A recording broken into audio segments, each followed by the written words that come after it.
Dear Lord, thank you for gathering us here this afternoon to conduct the business of Jamaican citizens, hasten the steps of those who are on their way, and help them to get here safely. Amen. Amen. Thank you. We have some apologies for absence from members Julian Robinson, Mrs. Marissa Dalrymple Philibert, Senator Robert Morgan, and from the AGC, Mrs. Marlene Aldred. I know that, there's Member Witter, and Member Coherence is on the way. Similarly, Member Pernell Charles. Member Scott Motley will be late. Okay. So welcome again. We'll move on to the reading and confirmation of the minutes of the meeting held on November 6, 20.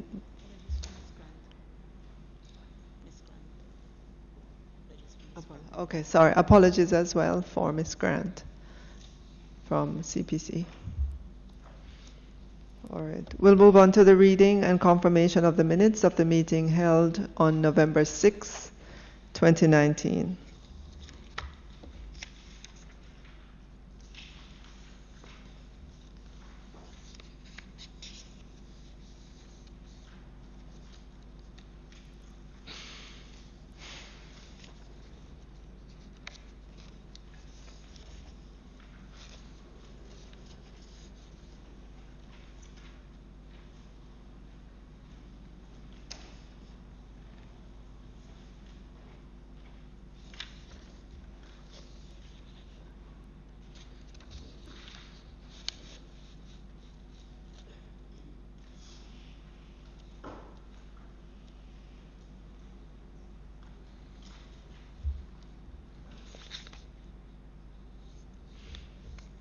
Okay, if there are no corrections or additions or subtractions from the minutes, I am asking for confirmation. Moved by Member Cuthberg, seconded by Member Whittle. Oh, sorry, Member Binns, sorry. All right, there are some matters arising from the minutes, and you will find them in the summary sheet of the decisions made by the committee. And the first one, matter arising, would be clause 58, reports and codes of practice to be laid before Parliament.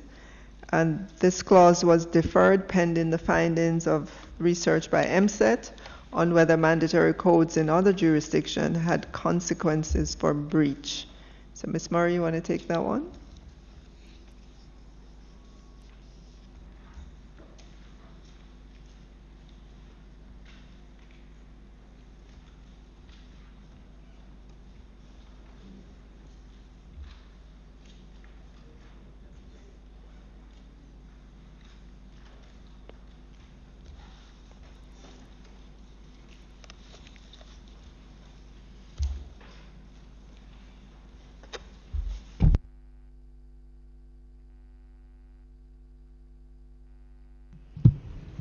Thank you, Chair.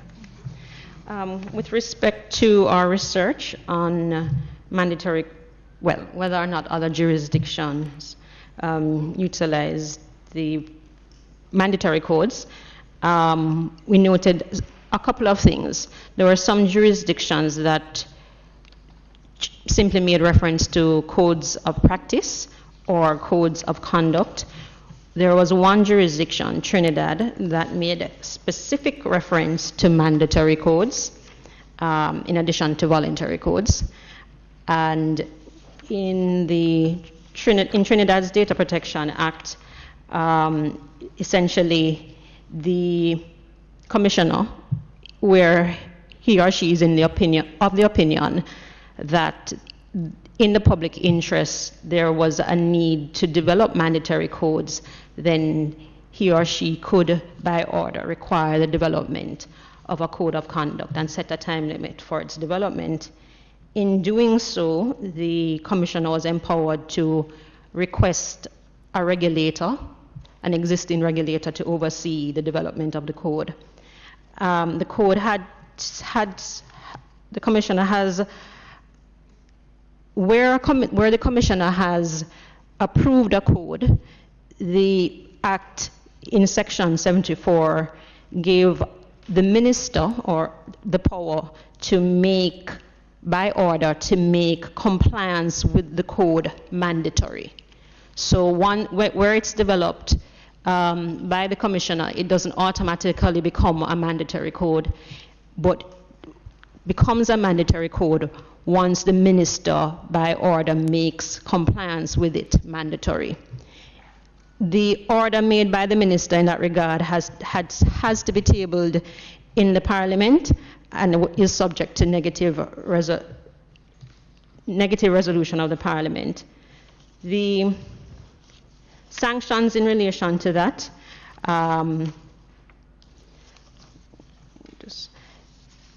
with respect to sanctions, essentially the commissioner is empowered to receive complaints in relation to non-compliance with the mandatory code and to order a data controller to comply with it. And Section 91 of the Trinidad and Tobago Act, Data Protection Act, creates an offense for failing to comply with the mandatory code. With respect generally to, in relation to other jurisdictions that we looked at, and whether or not their codes carried the force of the UK, each of them doesn't mean that you're liable for an offense.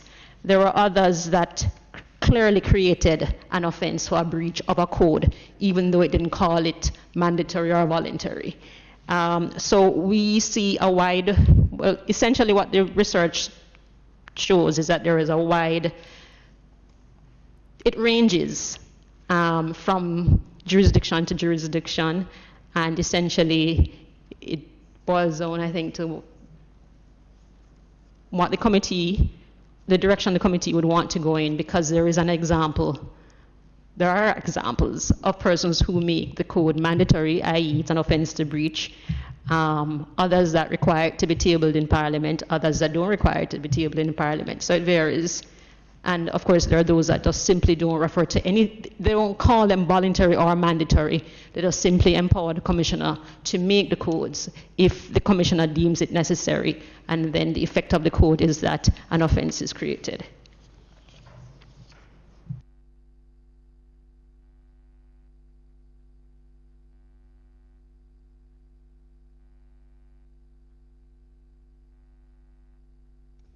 To the recommendation.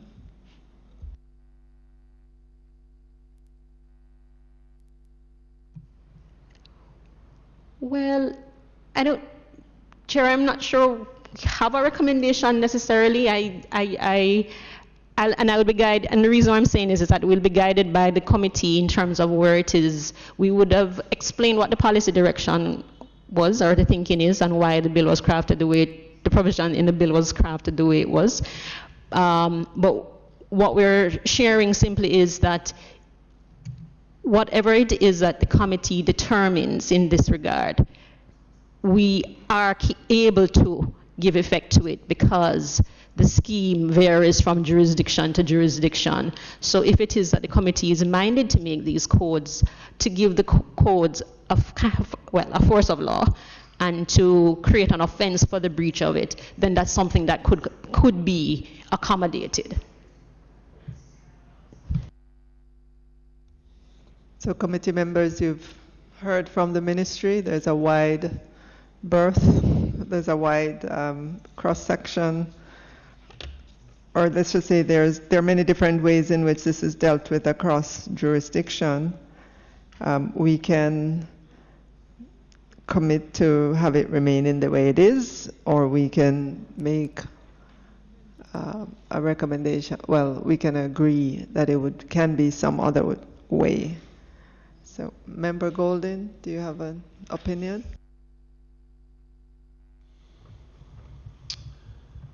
Chair,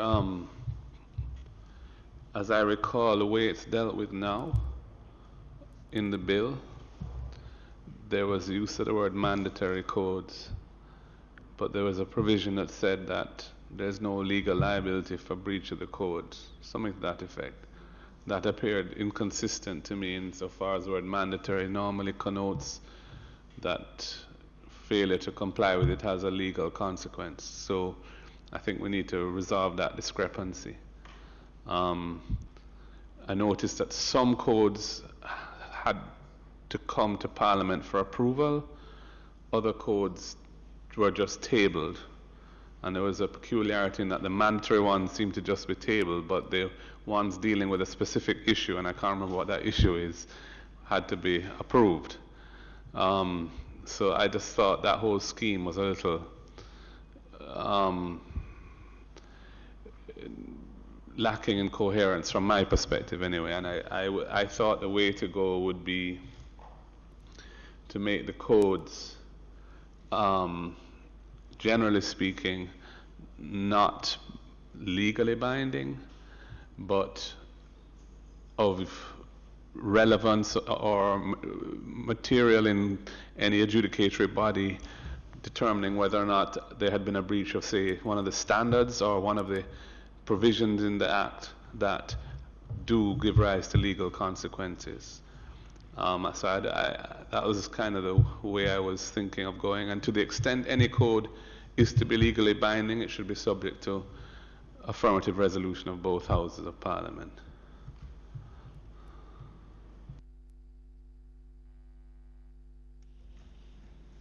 So does that mean, well, first off, how do we deal with the words mandatory versus any other word then?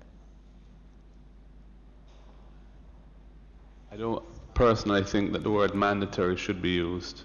Should be used? No, I don't think we should use the word mandatory in the context of the codes, because the way in which the bill works, it's misleading.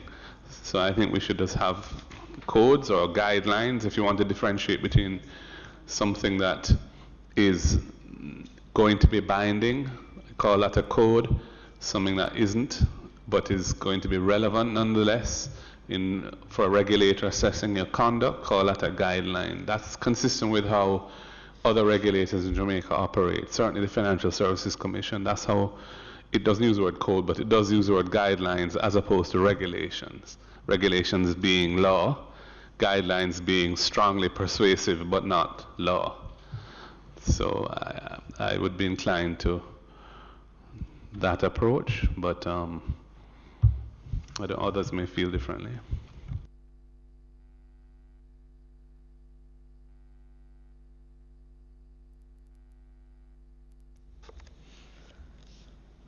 Okay, I put clause 58 to committee members with the amendment to remove, is that the word, to remove the word mandatory codes,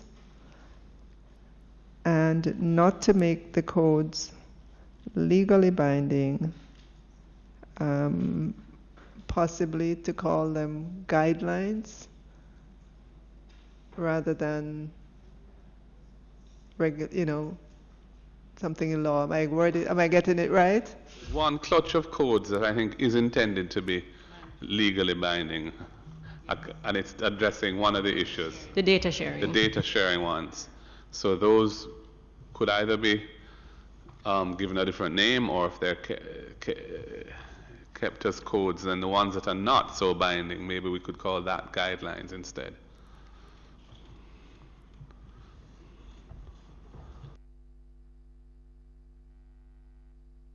So I put clause 58 to members with the amendments as suggested. Yes, Chairman, I would agree with the amendment suggested, but I just want to know if we're going to make the same amendment to. I just want to know if we're going to make the same amendment to. I can't remember what section it is that deals with mandatory and voluntary codes. We're going to make that same amendment. Okay, I'm in agreement, Chairman. All right, again, I put clause 58 to committee members with the amendments as suggested. approved. It might be useful for the approach to be summarized by the technical team to see that they were on the same page, because it was a lot of words and spoken fairly quickly, and I don't want it to be misunderstood. So maybe perhaps Ms. Mori could summarize what she understands to be the committee's view on the matter. Hopefully we will be at Eden. Okay, Ms. Mori. So what I've taken away, Chair and members, is that we want to remove the reference to the word mandatory, which would affect Section 4, or rather Clause 4 of the Act, because the Commission is given some powers there to encourage the preparation of codes, voluntary and mandatory, and essentially use words akin to guidelines. But not mandatory. Right. Or non-binding. Non-binding. So that is what I've taken away. Just one thing I would say, though, in response, I'm just looking at, and I'd put this to the committee as a slight spin on it, but not taken away from what the committee is recommending, that we could still do away with the references to voluntary and mandatory, but keep references to codes generally, without replacing code of practice with guidelines, because then the only one that we would be requiring the commissioner to table is the data sharing one. And essentially it would be that the commissioner can encourage trade associations to prepare and disseminate codes of practice. So that would be the general scheme, where there is no directive necessarily from the commissioner to any trade association or to any trade association to prepare and develop codes, to prepare or develop codes, but rather to encourage them to do so, and where it is done, then those codes would be submitted to the commissioner for review. However, the one single code that would be referred to, and it's not even called a mandatory code, the data sharing code, would still come to Parliament. So we could still keep references to code just to demonstrate that it's a little bit more than a guideline that you kind of, where it's developed by you voluntarily, and I'm using that word because there is no directive necessarily, it's just simply an encouragement to develop these for those trade associations or sectors or industries. And once it is developed, then it is understood that you're going to be guiding yourself, you're going to be informing yourself based on that, but it's not going to have the force of law. But the one that relates to the data sharing code, which is already stipulated here, would definitely come to Parliament and definitely be considered, since that particular code is going to be developed by the Commissioner. So we would still remove the references to voluntary and mandatory. All it would say is that the Commissioner may encourage trade associations to develop codes. So that's Section 4 as page 11 of the bill. So it says, where the Commissioner considers it appropriate to do so, encourage trade associations to prepare and to disseminate to their members codes of practice.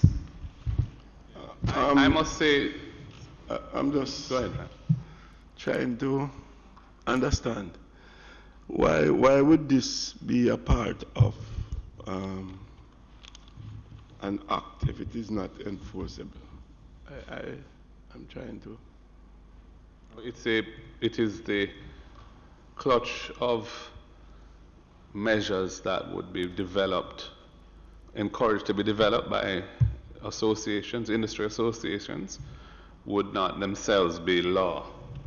They wouldn't have the force of law, but they would nevertheless be persuasive as a set of guidelines developed by the industry association for members to comply with. I understand, but I'm just thinking that given the fact that the Commissioner would have had the powers to really dictate those terms and conditions, then I'm not. There's a difference between the data sharing code, which though the industry has input, it comes from the commissioner to the minister. That is intended to be legally binding, Right. and that must come to Parliament to be approved. The ones that's referred to in 4.5 are a little different in character, and may be originated by the industry associations themselves, and they're encouraged to do that.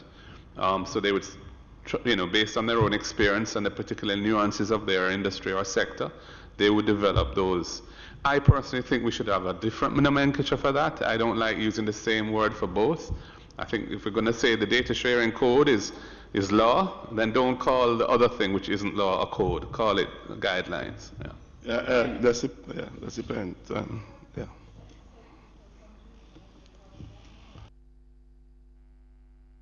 Okay, I think we're all agreed on the wording, the nomenclature. Yeah. All right, I put clause 58 as amended to committee members. All right, thank you. All right, we'll still continue in terms of matters arising, and we will turn to clause 63, unlawfully obtaining, disclosing, etc., personal data. The committee deferred this clause as well, pending further research on subclause 2A1.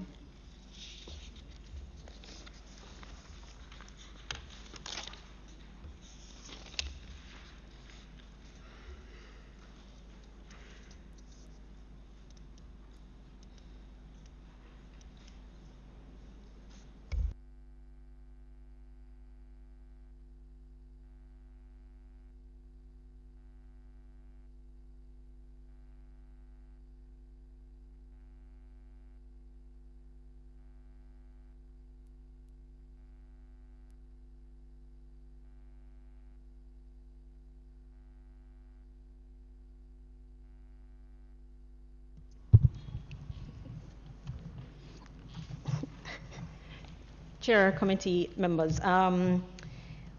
So in discussion with the representatives from the Attorney General's chambers, we are of the view that the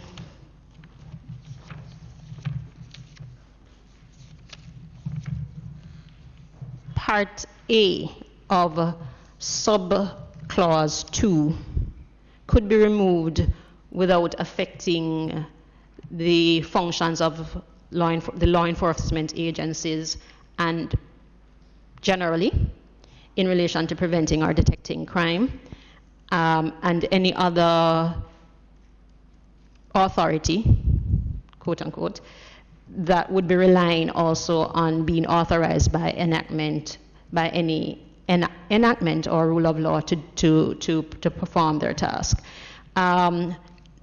We note, for example, that within the context of clause 33, which speaks to the ability of the Minister of National Security to issue a certificate, as well as clause 34, which treats with law enforcement, taxation, statutory functions, and clause 36, which treats with regulatory activities, and those members might recall our clause is essentially in the exemption part of the bill, that those types of organizations that would need to do work and to process data that might not be lawfully obtained would still be able to do so under those provisions, any of those provisions. So we believe that subclause 2A of 63 could be deleted without affecting our law enforcement agencies. This notwithstanding, that's our preliminary review, and we would seek the committee's indulgence for just a little bit more time to concretize our thoughts on that. But that essentially would be our preliminary thought based on the review that we have done.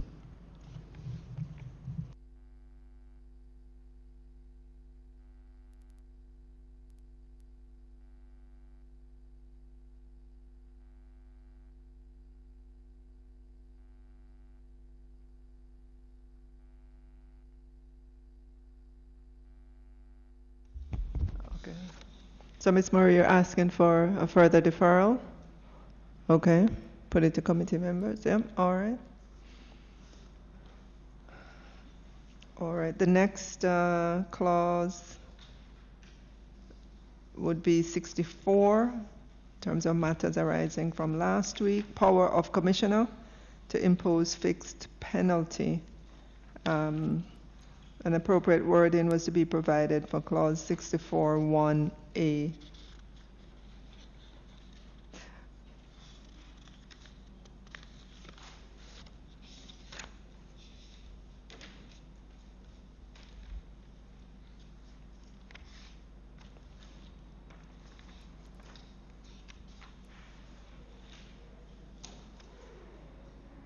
What was the word?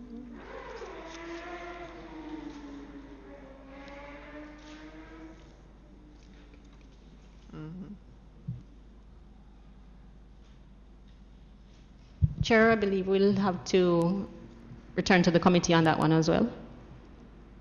All right. All right. Clause 64 be further deferred. The next one will be clause 70, liability of body corporate, directors, etc. And this was deferred pending research on the implications of amending subclause 1 to include a total worldwide annual turnover.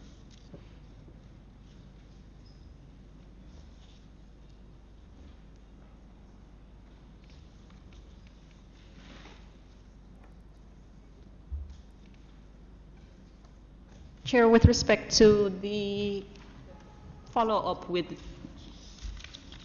tax and FID, we've not concluded those conversations. We haven't been able to schedule having, well, certainly with FID, having shared the information, haven't been able to schedule meetings to have those conversations. So these two we'll have to return again.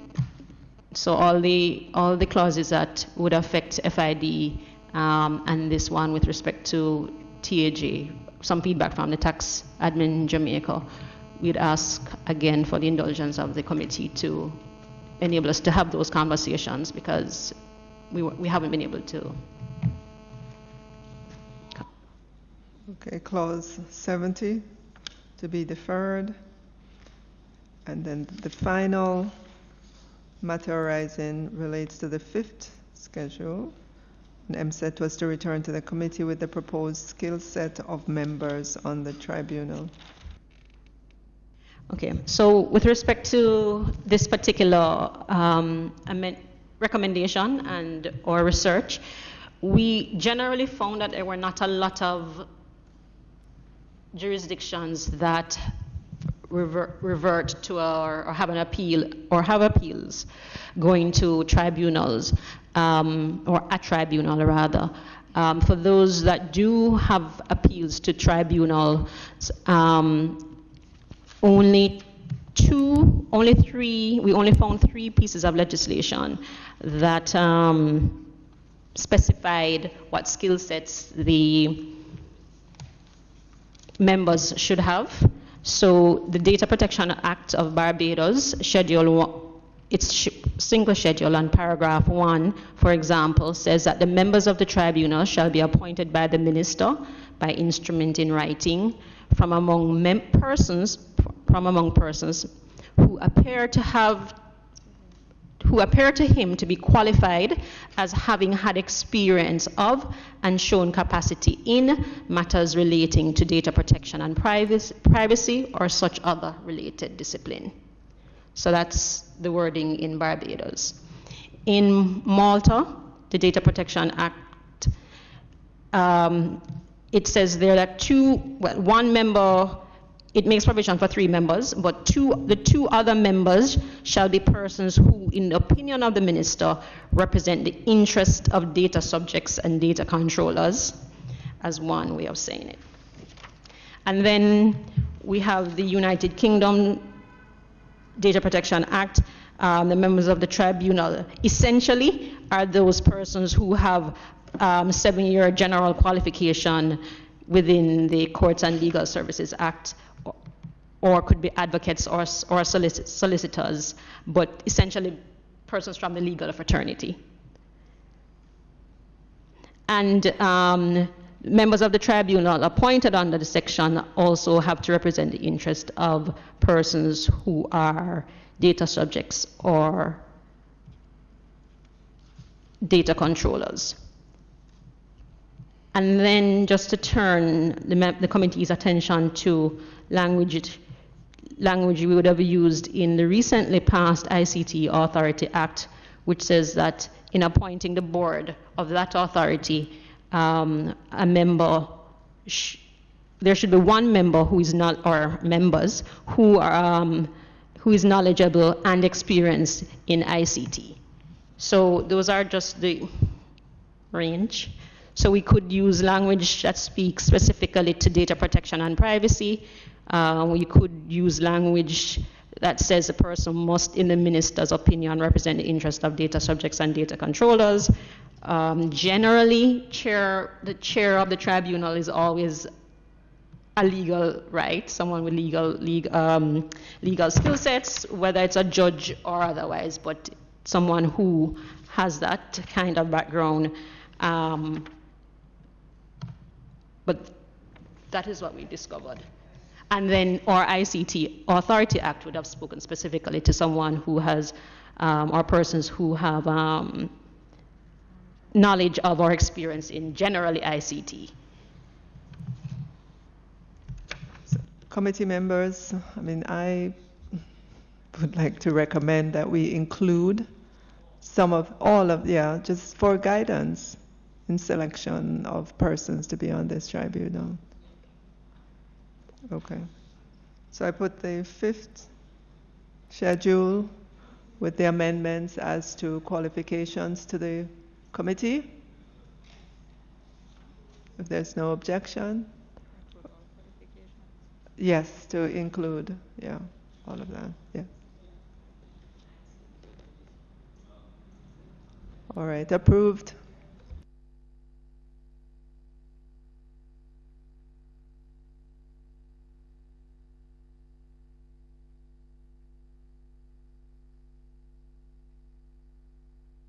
Okay, that was the last item on the matters arising from the minutes. We'll now move on to the continued clause-by-clause analysis of the bill, and we will pick up at clause 65. Chair, members of the committee, there were no comments on clause 65, but just to indicate that there are a couple of typos in the bill currently, one in the marginal notes in relation to the word certain. Well, that should be certain. Is it spelled of certain records, CERTA? Right, it should be certain. Production of certain records. Oh, I have Clause the correct word in mind, but anyway, or maybe I have an older version. Go ahead. You have the T inserted in your marginal note. 65, page 17. Oh. Right. So Sorry, we think go that was ahead. just a printing error, right? And then, sorry, in 65.1, and this is, I just refer to it by line 3, that should read shall not as a condition. And then there's another error at clause 65.3b. It should read upon conviction on indictment. So we'll delete the words on conviction.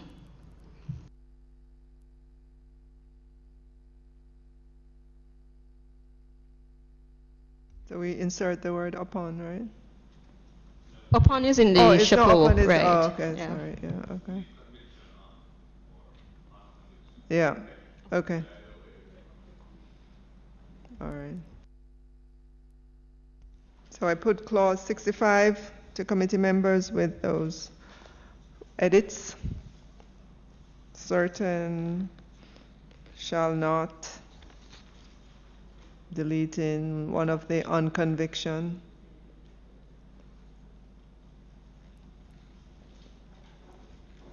If no objections, approved. All right. Clause 66, avoidance of certain contractual terms relating to health records. So clause 66 essentially makes any term or condition in a contract which requires data subject to supply health records void. We have two comments from stakeholders, one from the Jamaica AIDS Support for Life and another from the Lawyers Christian Fellowship.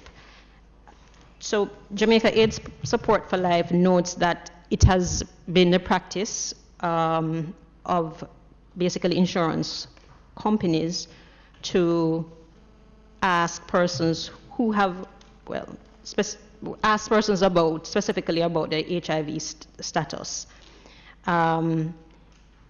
They note that the interpretation of Section 665 would speak to the issue that they've been encountering, or the requirement for persons to indicate whether or not they are HIV positive or not. And that is usually, conditional on whether or not they get coverage in a circumstance. So they note that this clause 66, as well as elements of 65, 66 would speak to the issue at hand, but they believe that, or they're recommending that a specific reference must be made within the clause to insurance companies, just to highlight.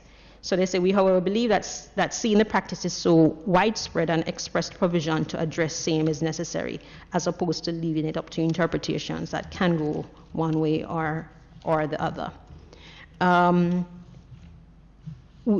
Essentially, the ministry notes the concerns of the Jamaica AIDS Support for Life. However, we do not recommend that the clause be amended to make specific reference to insurance companies as a discrete set of data controllers, since ostensibly there can be other data controllers that require the same information as part of their requirements to provide a service. So we wish to point out that we haven't found, except for the UK Data Protection Act, this particular provision in any other piece of legislation. And the guidance notes in relation to the UK's Data Protection Act points out that essentially what the clause is seeking to do, or the provision or section in their legislation is seeking to do, is to make it legally ineffective to require subject access requests. That is, for a data subject to be asked to request information or provide information on him or herself. For example, and an example is given. So for example, an employer cannot require an employee to make a subject access request to obtain their medical records so that it can be handed to the employer as a term of the contract with them. The practice of insurers requesting subject access requests on behalf of patients in order to obtain full medical records is considered inappropriate and an abuse of the subject access requesters' rights.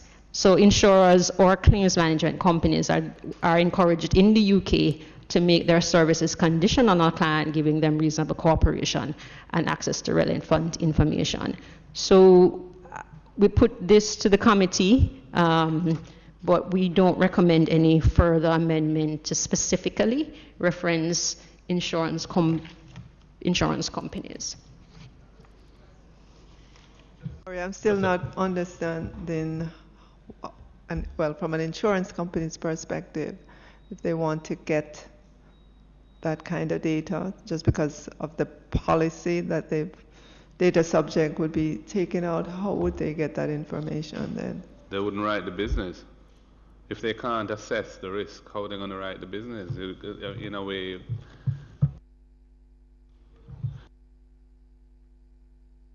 it's pretty normal, isn't it, to require a medical assessment to be done prior to getting certain insurance, life insurance.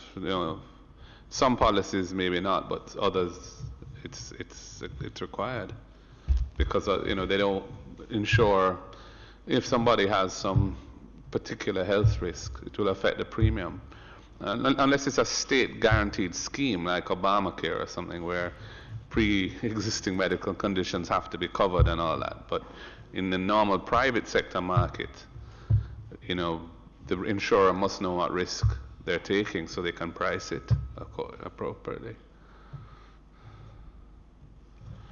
To add to that, Member Golden, if we even look at the loss ratios that are declared publicly with the your two major health providers, I can't imagine them being able to underwrite the risk without having access to the data in some way, shape, or form. And even when we look at the loss ratios as it relates to even some insurers with vehicle issues, you see them pushing more and more people for medicals at certain ages and that sort of thing. I don't know that I can make the decision without some access to the data. And would this, if the insurer simply says, or employer simply says, if you want to work here, if you want to be insured by us, we require this medical information. That is a kind of gating bar that would stop the person getting a job if they weren't prepared to share that information. It wouldn't be a term of the contract. That's what. So in a way, if you can get around it by simply having that as a policy, then I don't know what having it as a policy that you don't, you're not prepared to. I mean, for example, there are employers who won't hire you unless you do a polygraph test. It's not a term of the contract, but it's a policy that they don't hire people who aren't prepared to do that. So these conditions precedent to getting through the door, I wouldn't really be caught by this. So if the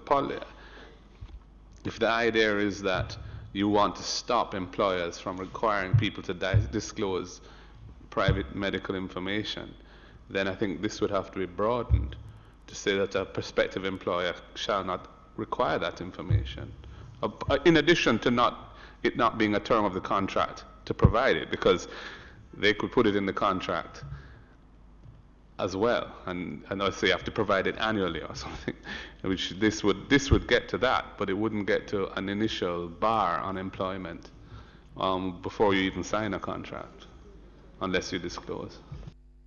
Well, I agree, but there are some professions, some areas of employment that I'm sure all of us would like to know that the persons who are working there have a certain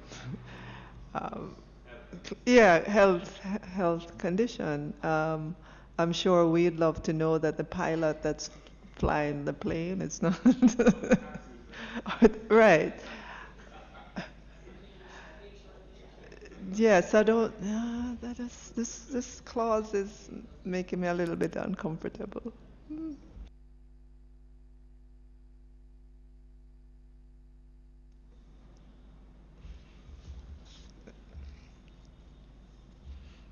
And I remember when we went through this. I mean, I have it written down here to examine this again for the health portion. I don't know. Members, I'd love to hear your opinions. And Chair, just to say that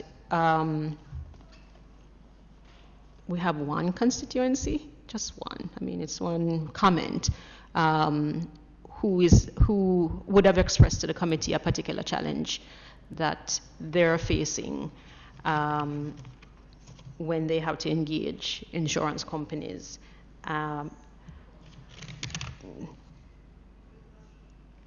Because I don't think coverage it's will just, not be provided. I don't think it's just insurance companies. I think there are other employers or other areas of society that it would affect. It's not just insurance companies.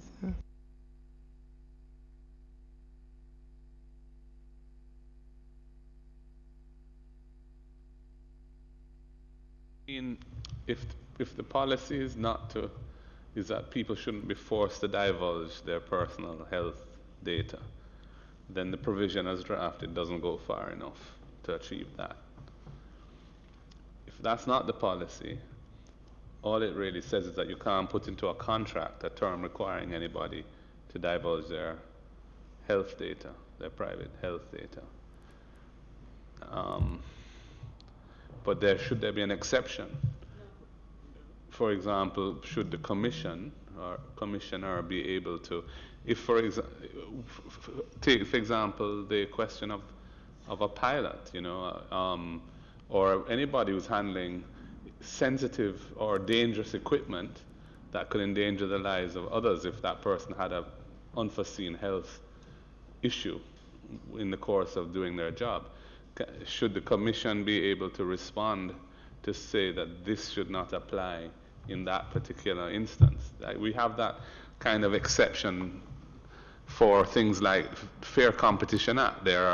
It's a general act that applies, but then there's a provision for exceptions where the minister, I think it is, it may not be the minister, but maybe the minister, I don't remember what it is, but it's either the minister or the commission can grant an exemption from the act for a particular sector or industry or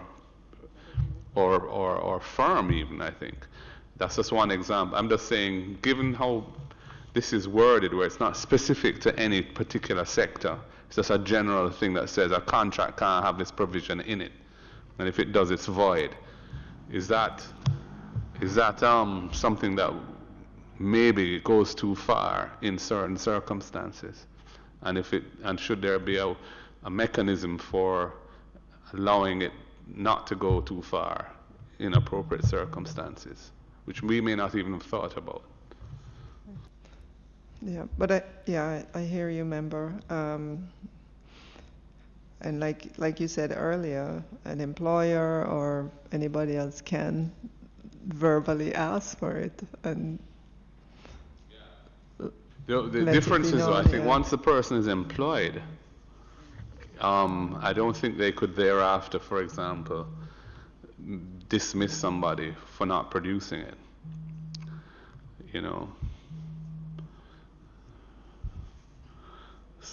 Once they have allowed that person to come on board as an employee.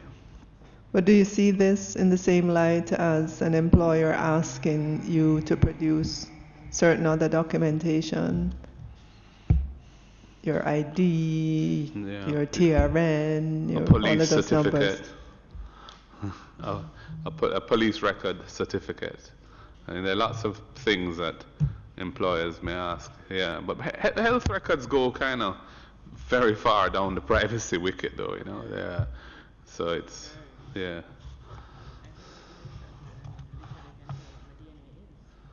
All right, so we are agreeing that clause 66 remains. But this is only one jurisdiction has this provision in it, the UK. Why are we using it? Yeah. What's the mischief that we're trying to solve here? Why we adopted it? It's essentially around the issue of the fact that you have data instances where data subjects or persons generally are obliged, compelled, to provide information for either certain services to be provided or facilities to be given or whatever, whether it's goods you're selling or what, and in this case, employment, related to employment. And I suppose all of this is still a service in the context of health. It's services, and the question, therefore, is, if as a Jamaican, I want a particular service, irrespective of what that service is, must I divulge something so sensitive as my health records and details to be able to access a particular service? And that's really part of where we'd be coming from. This doesn't achieve that. So if you wanted that to be done, that could be drafted, but that isn't what this is saying. So part of that is covered in 65 as well.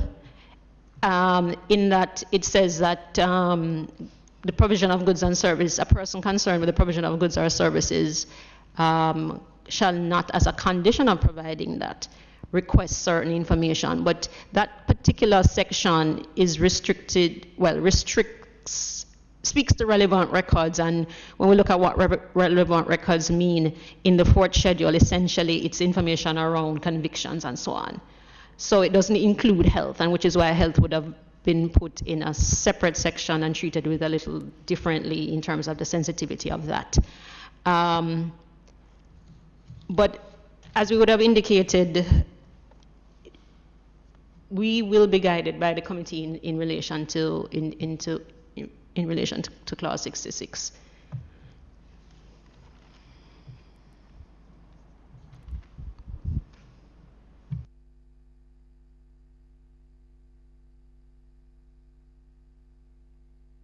So members, this clause 66 is essentially saying that you can put in a contract a requirement for a data subject to reveal to you their health status. All right, would there be a record or what, verbally or any such thing? You can't have it in a contract that they're obligated to do that.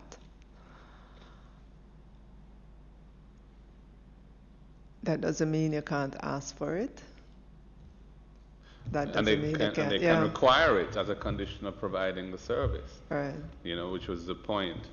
65 deals with that, but only in a very narrow sphere in relation to what's in the fourth schedule, which is essentially a criminal record, but not anything else. The fourth schedule can be amended by order, which I notice is not subject to any kind of parliamentary oversight. At least not in the not in subsection 6. I don't know if it's anywhere else. But the bigger question is, should the scheme in 65.1 and the definition of what a relevant record is be a broader and encompass the things that contracts aren't allowed to include under 66? So could relevant record include a health record?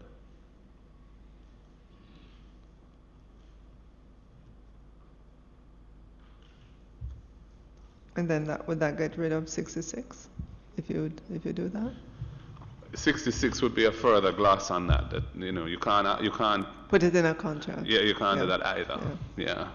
But then the big question is, should there be exceptions? Because supposing it is a job that requires, supposing it's a job where you are managing a crane or something at the port, and you have palpitations or your low blood pressure problems. You don't want somebody who is going to drop asleep while he's lifting a container off of a ship and drop it on the ship or on the wharf. Yeah, I mean, so there are certain sensitive posts that that does really require disclosure of your health status to the employer. It's only where it's not really relevant, it shouldn't be allowed. Yeah. Because I know many employers require you to do certain tests. All right. But it does, I don't know if it's in the contract, but their employment contract, but they do require you to do certain tests. All right. I don't know. Or if you have weed in your system or something like that. Yeah.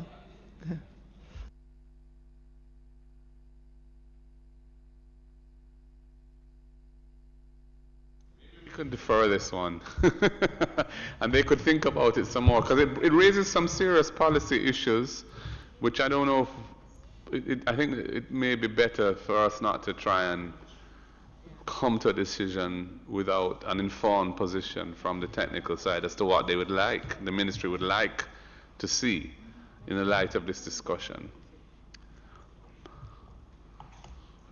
Just to respond quickly to Member Golden in relation to whether or not this would be something that would have to be tabled.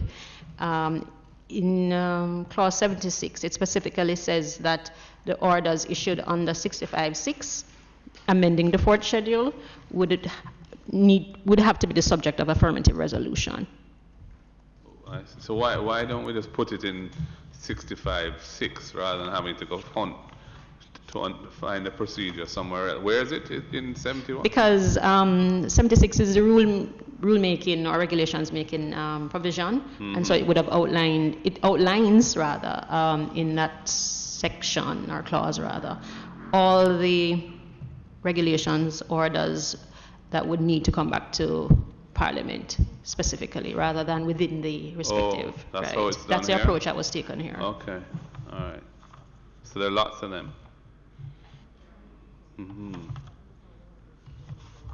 Yeah, no, but in terms of the suggestion that the ministry maybe look at the policy behind 65 and 66 and see which way they want to go with it, because both of them are sort of related, and they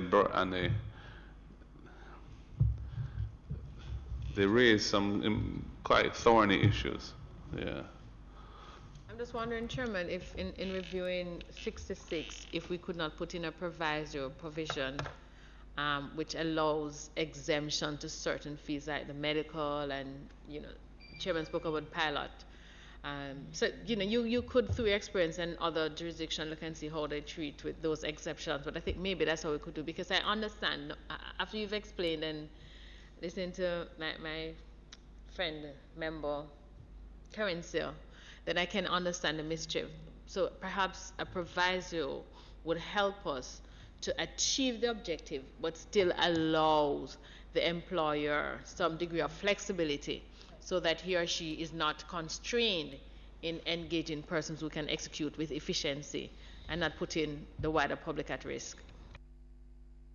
Chairman, that would satisfy my concerns, and even the concerns which were reflected in your recommendations, because you had said it is not recommended that the clause or the bill be amended to make specific reference to insurance companies, since ostensibly there could be other data controllers that require the same sort of information as part of their requirements to provide a service. So even your thinking, you had already contemplated that it might be necessary.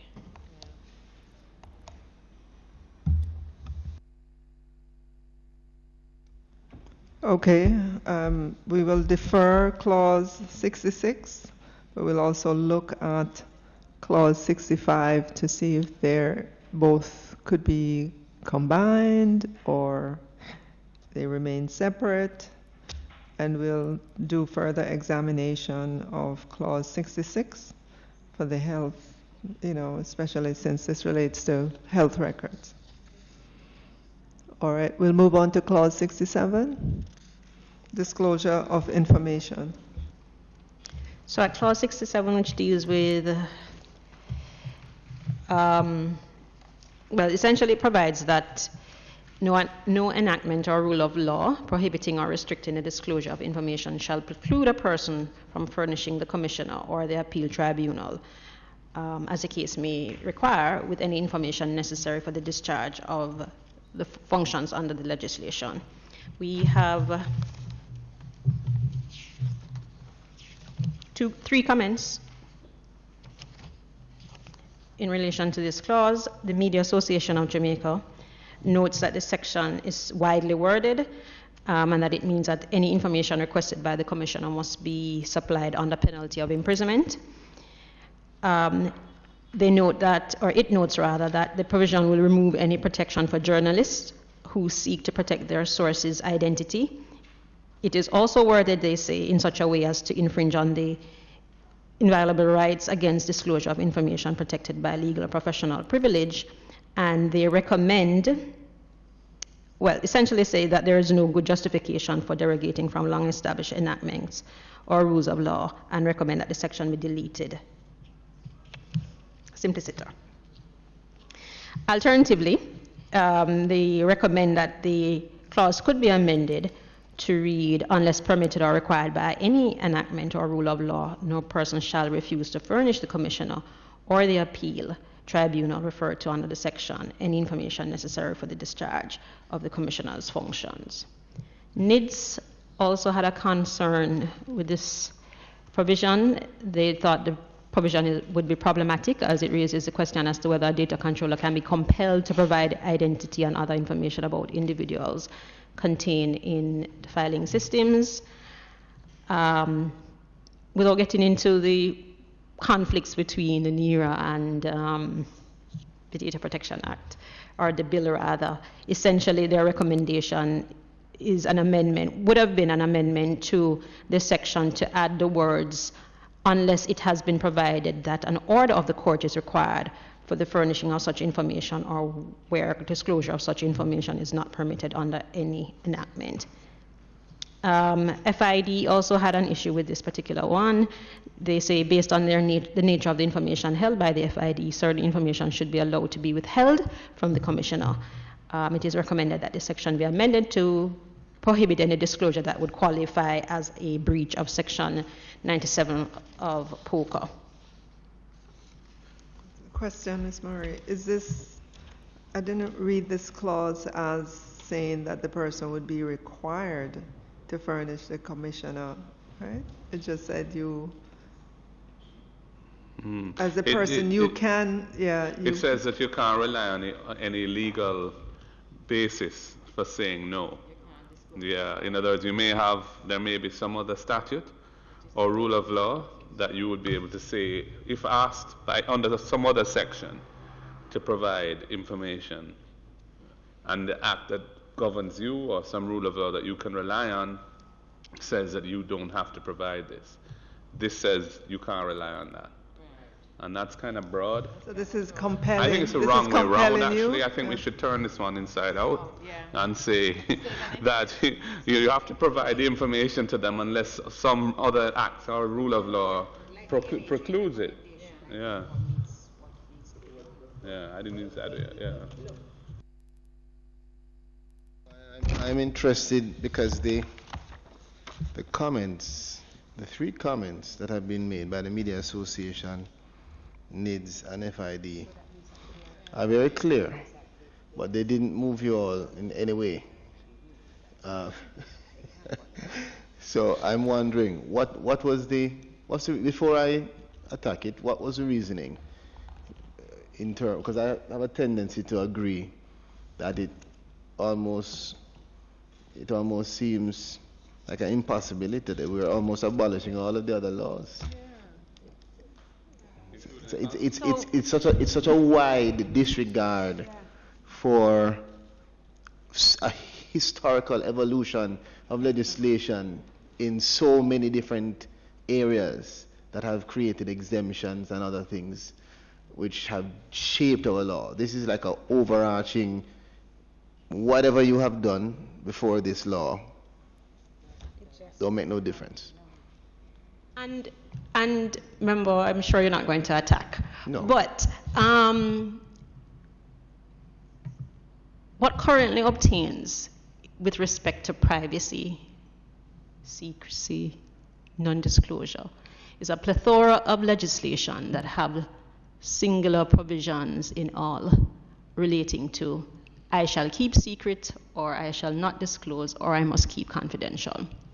And what this piece of legislation is seeking to do is to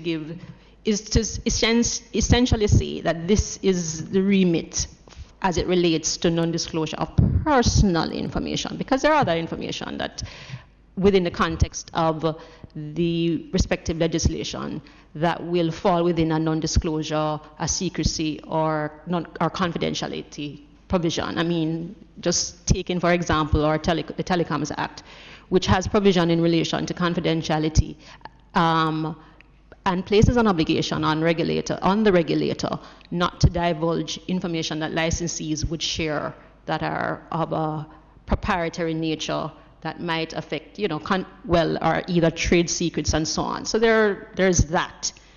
But with respect to personal information, this piece of legislation is really intended to pull back all those separate pieces of legislation that treat with privacy and say this is the single source as it relates to personal information or protection of privacy for citizens. What the clause is intended to do is to give the commissioner the power to carry out his functions or her functions in relation to safeguarding that right.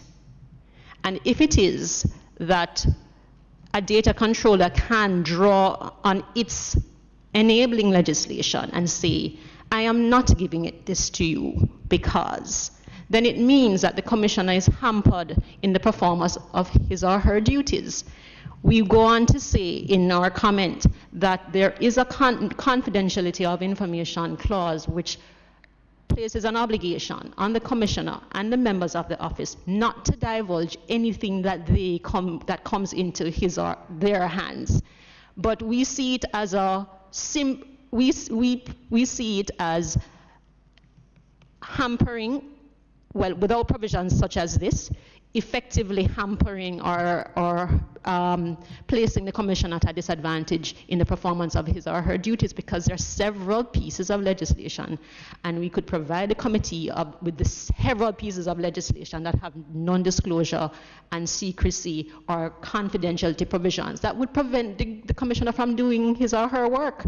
So effectively, I would put it as loosely as you basically would shoot the commissioner in his foot, because he wouldn't be able to do his work. Because then the persons would be drawing on their legislation to say, I have no basis to provide you with any information. So the question then would be, how would the commissioner get around that? Outside of, and this is outside of going into every piece of, my apologies, going into every piece of legislation, reviewing every piece of legislation and pulling out those provisions as the case might be. Because that would have to be the other route. If I... Sorry, was that sorry? But I don't know, maybe I'm just not understanding. I'm trying to appreciate a practical, maybe a practical context, an example. I don't know if that's where you're going, to give an example to... No, I think I was probably going a little further, member. I find that I have to be at odds with my good friend.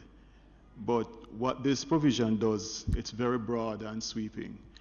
And if it is the wish of this, I think, Parliament to address matters such as the policy in relation to things like the Official Secrets Act, then that is a discussion that would need to take place. As this stands, it seems to me that it would affect even the Official Secrets Act.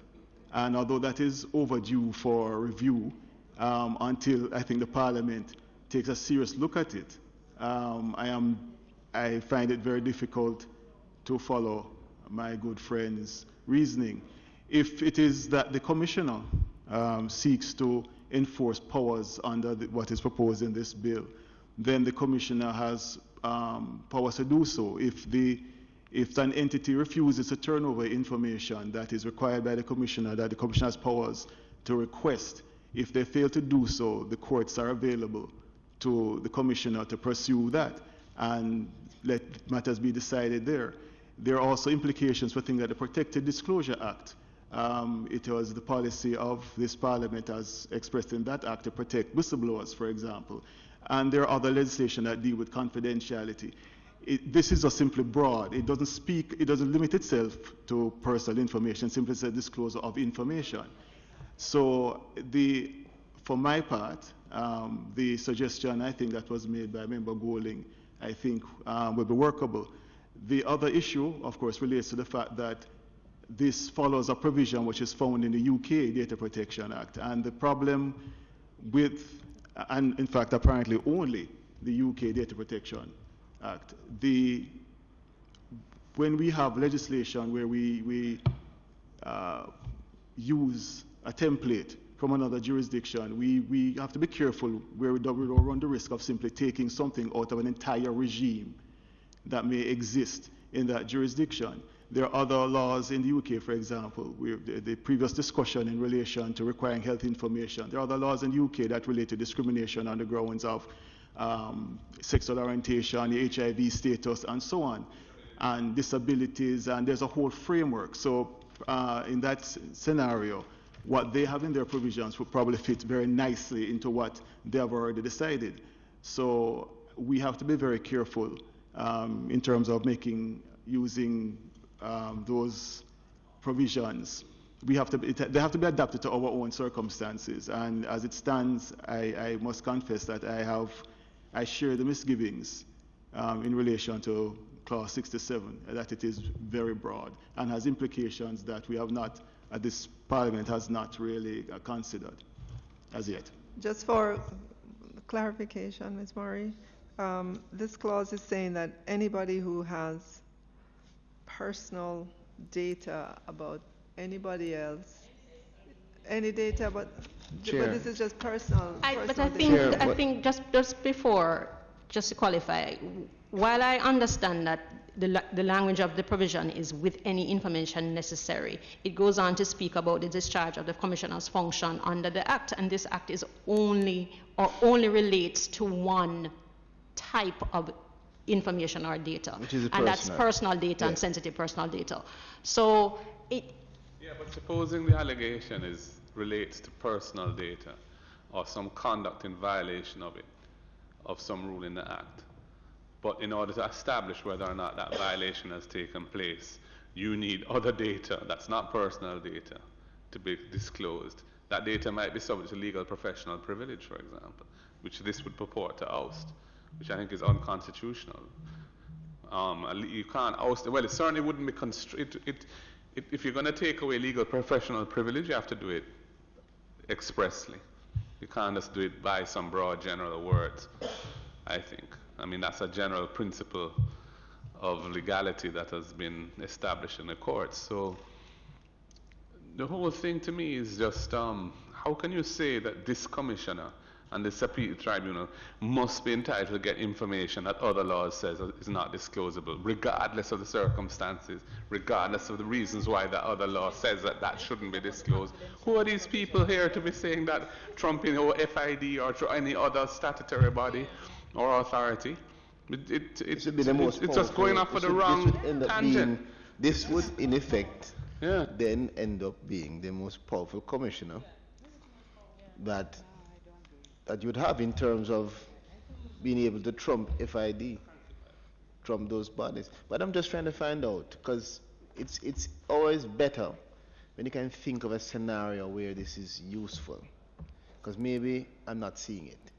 What is there? Give me an example of one way that this is.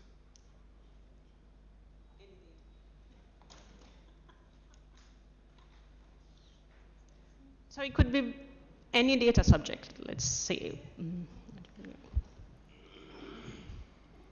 Let's use the Electoral Commission as an example, that hosts or holds a set of data on individual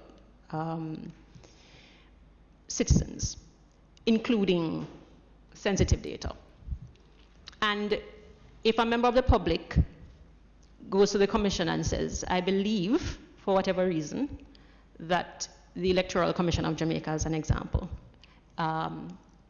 is not treating or processing my data in keeping with the legislation, then and I don't know, so this is just an example. If it is that the Electoral Commission of Jamaica's legislation says, or has a provision which says, I shall keep secret and or not disclose anything in relation to my functions, etc., under this Act, then it means that when the Information Commissioner is engaging the Electoral Commission on this complaint with a view to determining whether in fact there is a breach or breaches, then the Electoral Commission of Jamaica could say, well, under my legislation, I don't have to give you anything. And then the commissioner is left to, I don't know, and issue some enforcement notice, end up in court in relation to the functions, as an example.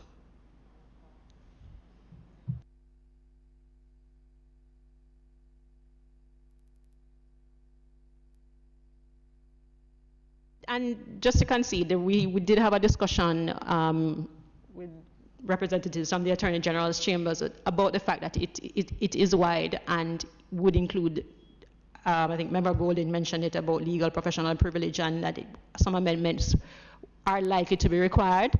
So it's something we could look back at, but Maybe you could give us an example when you're thinking about it of some unintended consequence that might flow.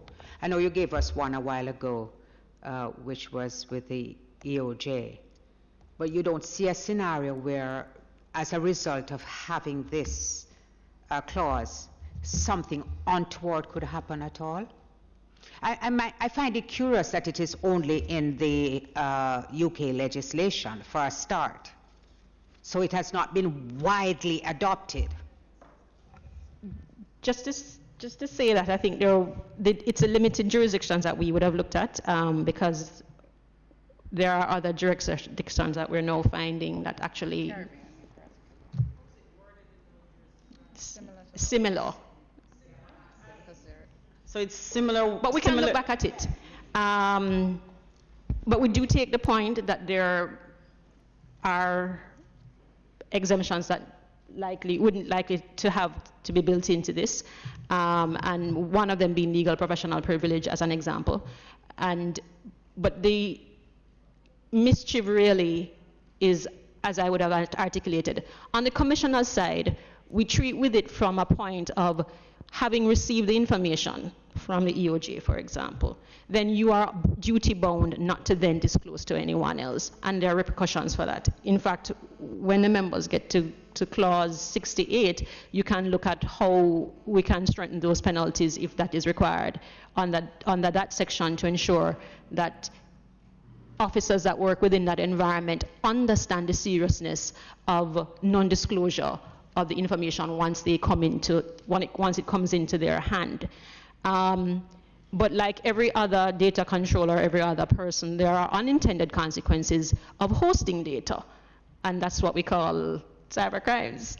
So, but those are unintended, not an intentional divulge. A situation where members of the office intentionally divulge, and where they do intentionally divulge, then there are repercussions for that.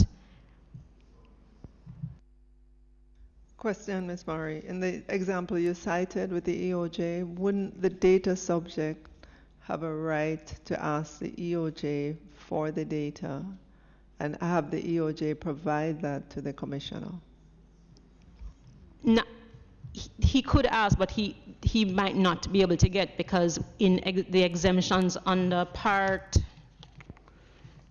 5, we've carved out exemptions for persons who need to do their work pursuant to an existing enactment or legislation. So we'd still have to defer to that piece of legislation to see how they can and what they can. I could not ask for my personal data from the EOJ? It is possible. If their legislation says that they don't need to divulge any information to anybody, then it means that the data subject couldn't access as well. Because if the information commissioner, as an example, couldn't access, it could mean or it could extend. And we're assuming here, these are all assumptions, because I don't know the details of the legislation, but it could be. We don't know what the provisions are and what it says. But you could have situations like that. And then there's a whole part in the Act where we basically carved out exemptions to say that if you're doing it for law enforcement purposes, which is fine, and detecting crime, etc., then of course I don't need to tell you anything as a data subject because I'll be tipping you off. But there are exemptions for tax assessment, there are exemptions for the performance of regulatory and statutory duties.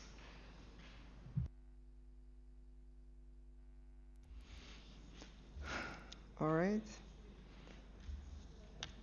We defer clause 67 as well. Ms. Mori, we defer clause 67. Yeah. All right, we'll move on to clause 68, confidentiality of information.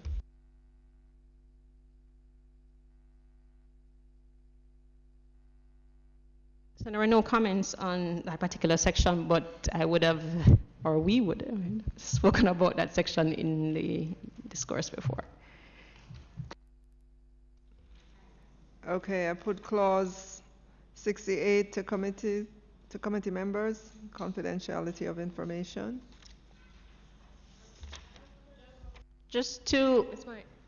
I wondered though, and forgive me if it is there somewhere, but this confidentiality provision, I don't know if we should have a provision, if it's not already there, that binds the person to a period in excess of when they're in office. Yes, in excess. So it's like a survival clause. What do you call it again, Pernell? You know that provision that. Yeah. Forever, yeah. You know that provision. Yes, yes.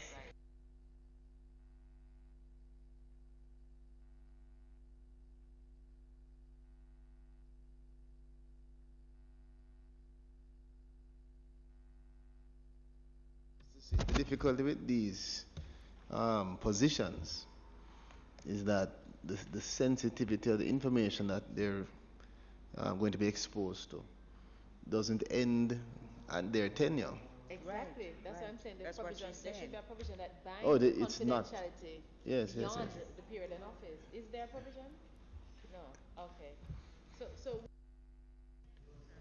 no, there's. This is something that we would have to add to 68 to ensure that the confidentiality applies after they've demitted office. Yes. So we'll take that point. Thank you, member. I put clause 68 with amendments to add perpetuity. That's what I should call it. Okay, perpetuity to this clause as it relates to confidentiality of information when someone demits office from the commissioner.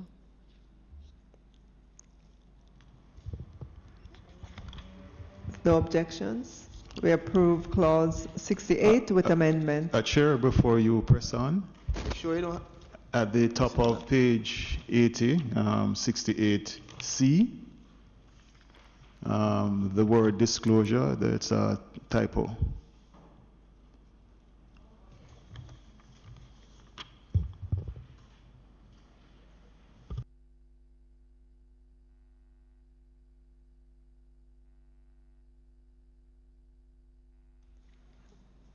All right, I put again clause 68, confidentiality of information with amendment to add perpetuity to this clause for persons who have demitted the commissioner's office, and to make the change, to make the correct spelling for the word disclosure in subclause C, 2C,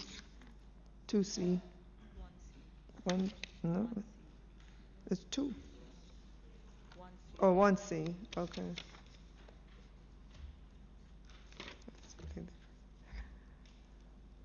There are no objections. We will accept clause 68 with amendments. Clause 69, prosecution and penalties. Just one single comment, yes, from our stakeholders, National Consumers League of Jamaica, in reference to 69, subclause 1. Yes. They note that redress for individuals must be included and not be disregarded. This right must not be conferred only upon the legal fraternity or the director of public prosecution. And the ministry just points out, members, that the clause relates to criminal charges that would be brought by the police and subsequently dealt with by the DPP. Under the scheme of the legislation, individuals can bring civil action. What this clause is seeking to do is to allow the commissioner, with the consent of the DPP, to bring criminal proceedings or institute criminal proceedings. So we don't see a need for any further amendment to this legislation, to this clause rather, my apologies.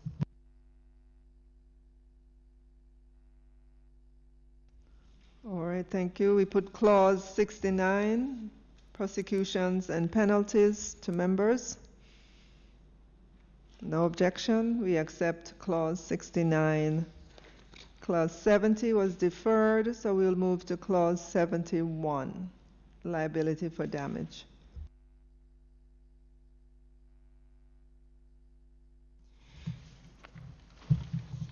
With respect to clause 71, 3 comments from the Media Association of Jamaica, the Heart Mirrored Fato, and Flow. The concern by the Media Association of Jamaica relates to the interpretation of pecuniary loss.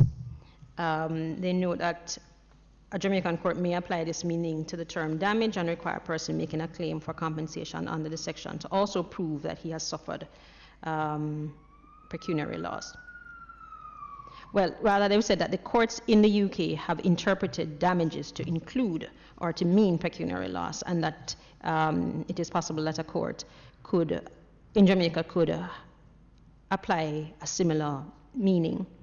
They recommend that section 71(1) be amended to say that an individual who suffers pecuniary damage by reason of any contravention by a data controller of any of the requirements of the Act be entitled to compensation rather than just broadly damage. In relation to section 71(2)(b),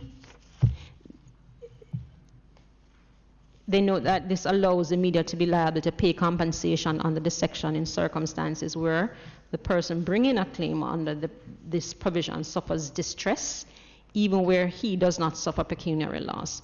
Additionally, there is no limitation on the guidelines. There are no limitations. There is no or are no limitations or guidelines placed on the amount of compensation which may be ordered by a court for distress under section 71(2). They make several recommendations. They are recommending the inclusion of provisions to the effect that in determining the amount of compensation to be awarded for distress under section 71(2), the court shall ensure that there is an appropriate and rational relationship between the distress suffered by the claimants and the amount of compensation awarded.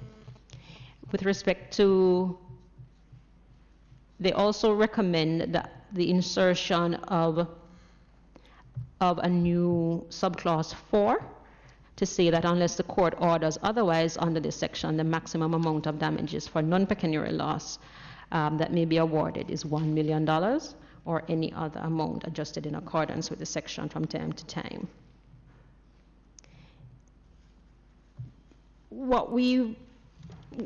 Continuing with the MAJ, they note that the Defamation Act provides recourse for persons who suffer distress caused by damage by reputation, and believe that the Data Protection Bill should expressly preclude one being able to recover under both pieces of legislation.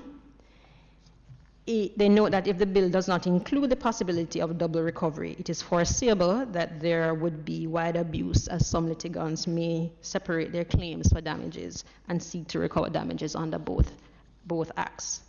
So they recommend a new section 72 which would read as follows: in no instances will a claimant be able to recover damages under both the Defamation Act and the Data Protection Act. A litigant who recovers damages under one will be precluded from recovering damages. I suppose it should read under the other. They also know that the section doesn't state or provide for a period within which claims for compensation can be made. And on the face of it, it means that there is no limitation period to bring a Section 71 claim for compensation. So they have recommended that the language used in the Defamation Act be included in the Data Protection Act, which would read: any claim brought pursuant to Section 71 must be brought before the court by the claimant within 2 years from the date when the data controller contravened the relevant requirement. They also note, and this is finally, that the right to trial by jury is secured by the Jury Act. A jury could be asked to determine damages or claims brought under this piece of legislation, that is a Data Protection Act, and they're recommending that provisions be included to identify the roles for judge and the jury in such trials.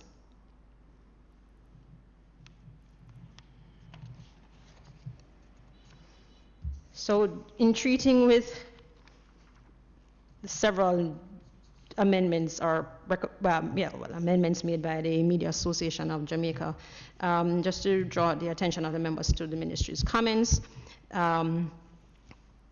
what we found was essentially that the Media Association was juxtaposing the Defamation Act against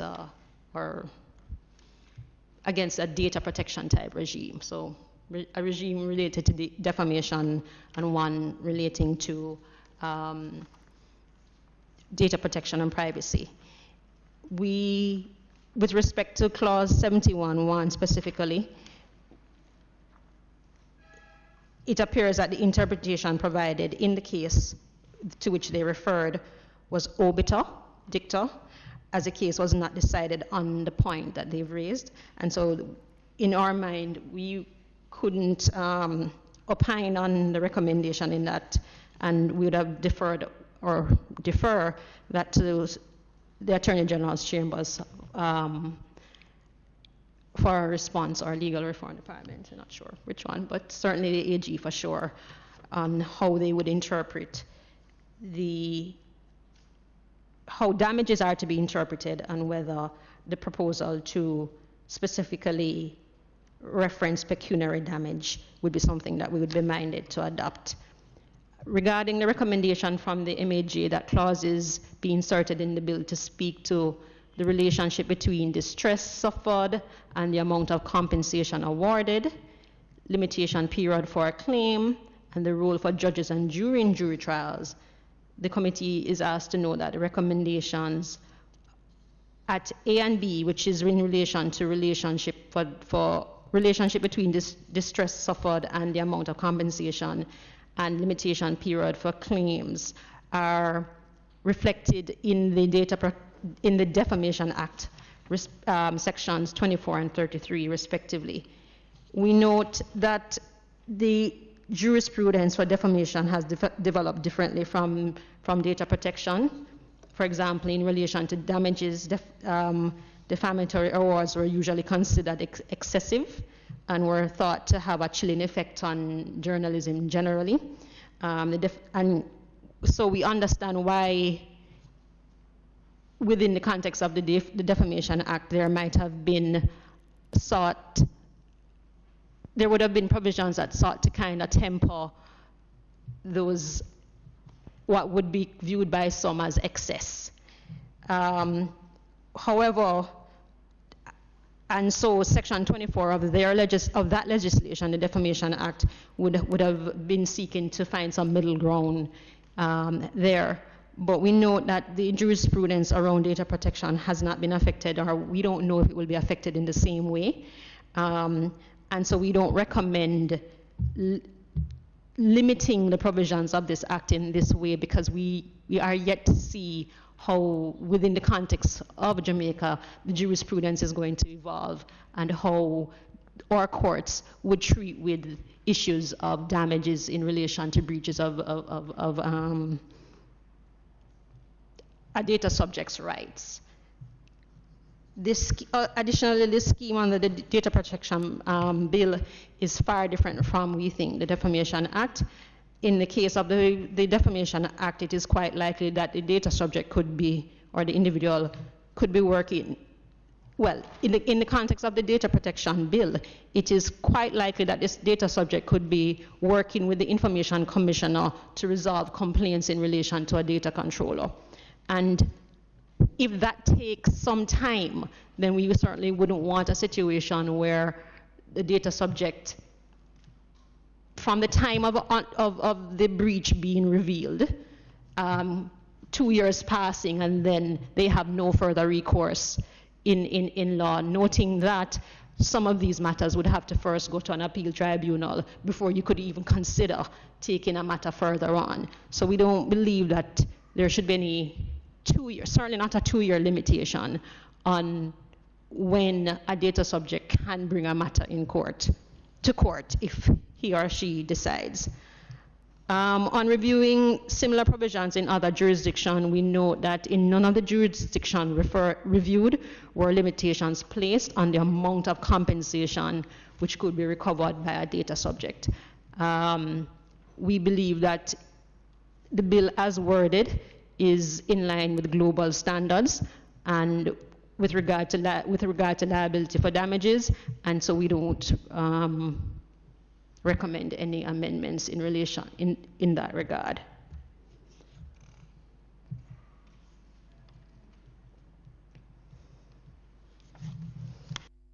Which would be outstanding is the AG's opinion on the, right.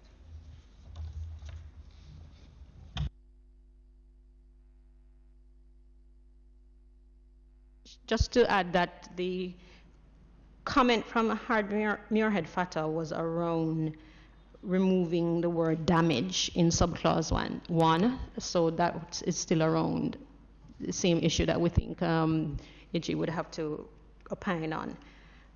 So deferring that particular matter to AG with respect to the other things and the other recommendations, the ministry certainly wouldn't certainly in summary doesn't we wouldn't recommend a cap on compensation, nor do we recommend a limitation period in relation to when claims, and certainly not 2 years within which claims can be brought.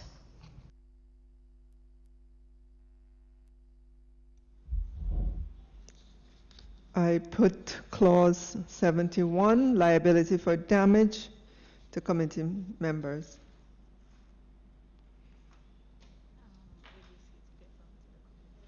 For what? Sorry.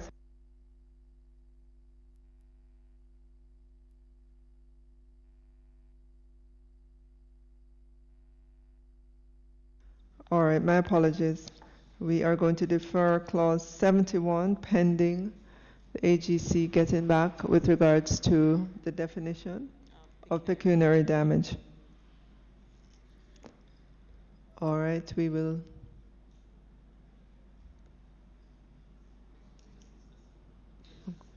All right. Apologies, I think they're having a discussion around the issue of whether the damages, so that if they might be in a position to give you a response now, the committee a response now, so we won't have to defer that section. So I just think a little bit of deliberations are taking place.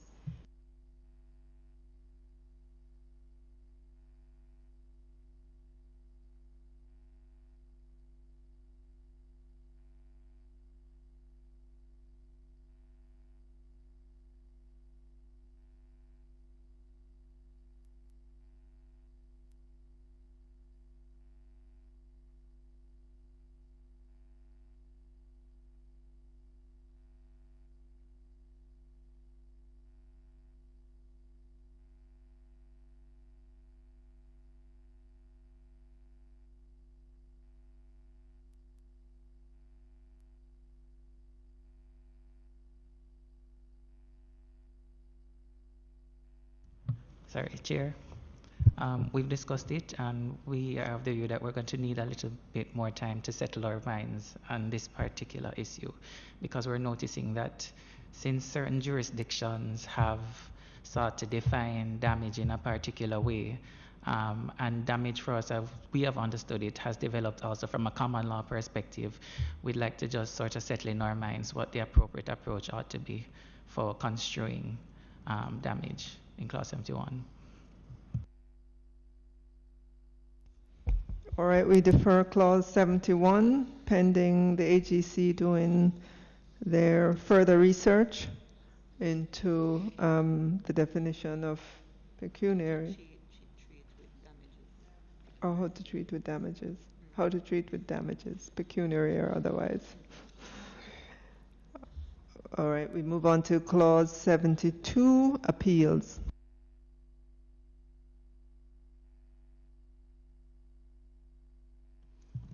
Two comments on clause 72, one from Credit Info and one from Flow.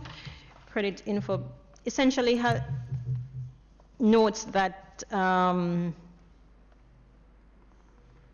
that the Credit Reporting Act outlines an appeal process for aggrieved person from the credit bureau for the supervising authority, and essentially therefore the credit bureau should be exempted from being subject to the commissioner's authority under this legislation.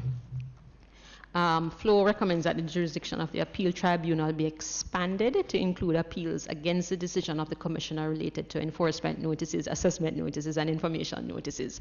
Members will recall that we had a discussion about that last week.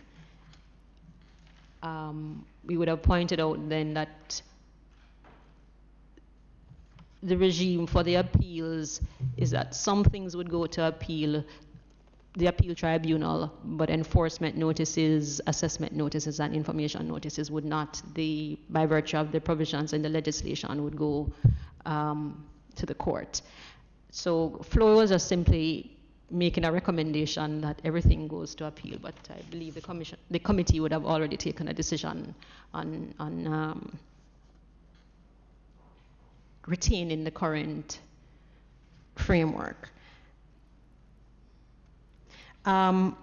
With respect to the credit info comments, with credit info's comment about exemption from the jurisdiction of this legislation, we wouldn't support that. The fact is that each piece of legislation has its own framework, and essentially public and private sector entities alike will have to abide by, the respective legislation. We understand where they're coming from, and they see it as an additional, one additional legislation to which they will have to comply, but that is the case for everybody else.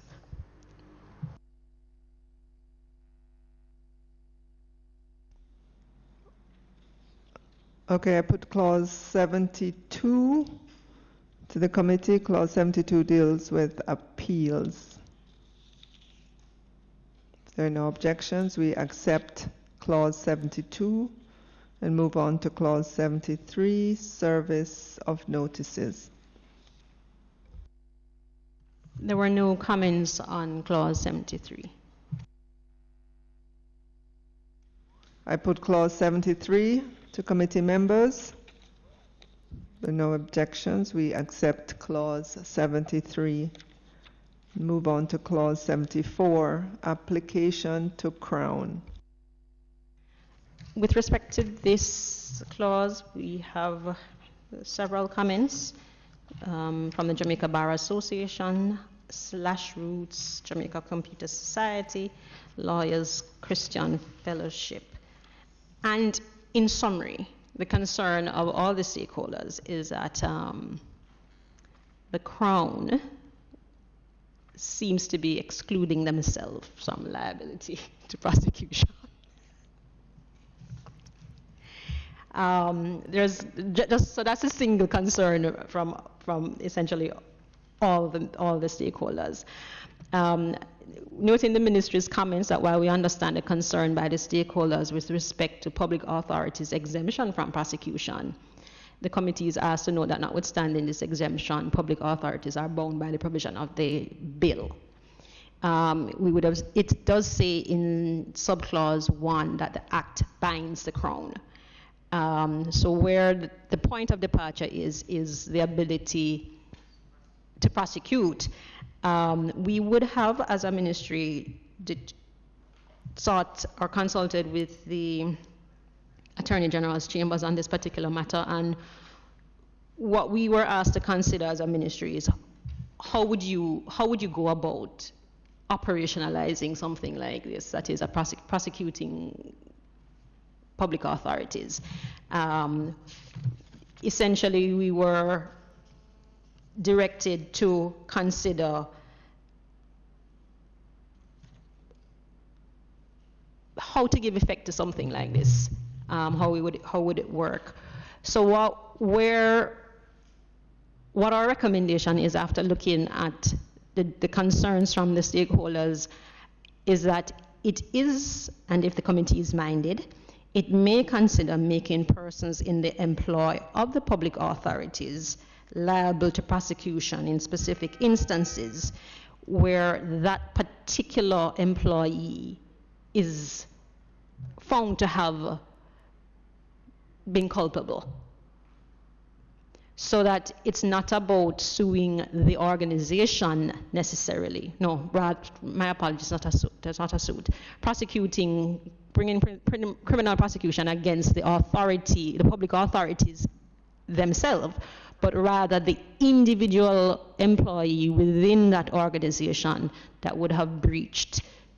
And it is, well, that would have to be established, of course. And it can be established that that person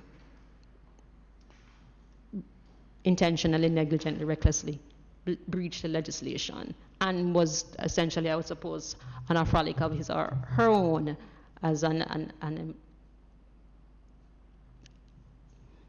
but we couldn't find any other way of getting around this particular issue, but we do note and we believe that a rogue employee ought not to have the ability to hide behind the organization when he or she is, carrying out some nefarious activity.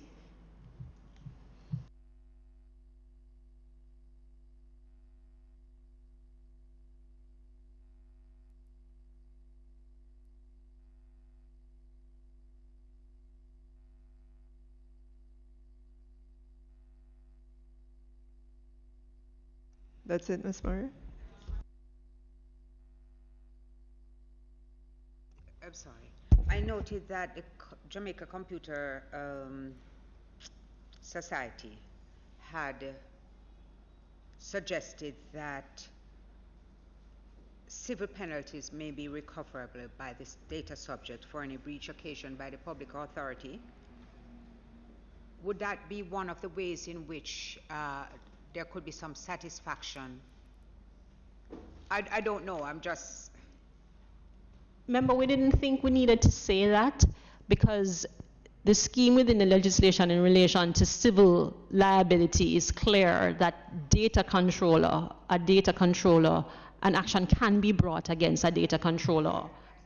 Very clear. Right. So we didn't think it was necessary to specifically state that as it relates to public authorities.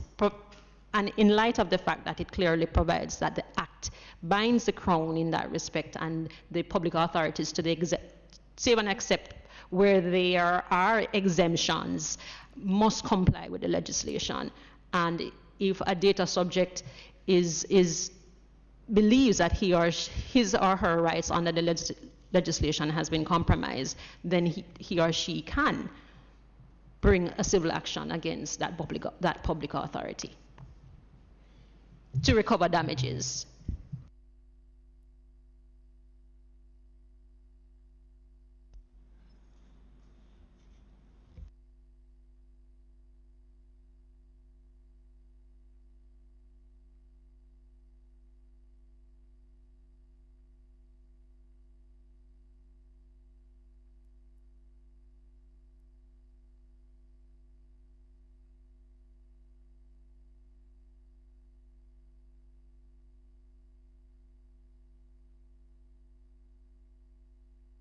Love for the results of that consultation to be shared with us, because I suspect that it might address some of my own thoughts.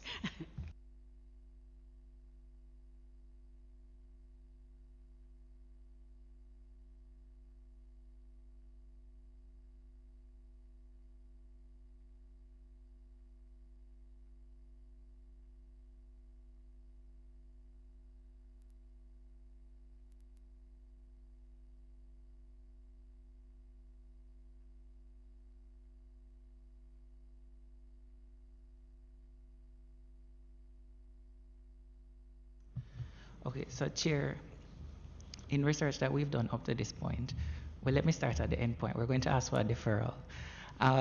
But in the research that we've done thus far, when we look at the provisions that say the Act binds the Crown, generally would mean everybody is bound by the provisions, which would include your ministers, your PSAs, etc. So, but for the fact that we are carving out this prosecution aspect, it would mean there would be uncertainty as to whom you would prosecute, for example, in relation to a ministry, whereas we have the Crown Proceedings Act where it clearly states if you're suing these particular entities, then it's properly the Attorney General that you ought to be suing, but we don't have any such legislation that governs the prosecution. We've seen situations in which bodies corporate, notwithstanding, have been prosecuted, and this was even when they're carrying out functions of the state. So that is a gray area for us in terms of we don't know if the committee is minded to pursue prosecution applying to bodies corporate, especially those that aren't funded by the Council Fund. So you'd prosecute them similar to how you'd prosecute companies under this legislation. So within that context, we're asking for some more time, and just to also ask the committee to consider what is the position in relation to those public authorities that are bodies corporate, how they should be treated in the bill. Not homework, because we'll still come back with a response, but it's going to come down to a policy decision at the end of the day. And just to add to that, Chair and members, in public authority is defined in the legislation, and it means a ministry department. This is under clause 2, a ministry department, executive agency, stat body or authority, council of a local authority, companies registered, a commission of parliament. So it goes a little wider than just the bodies corporate. So it might, and I'm just saying this I suppose for the benefit of my colleague from the AG, that we'll have to look at that in the context of how we've defined public authority here. All right, okay, so we defer clause 74, and I'll take one more, clause 75, application to Parliament.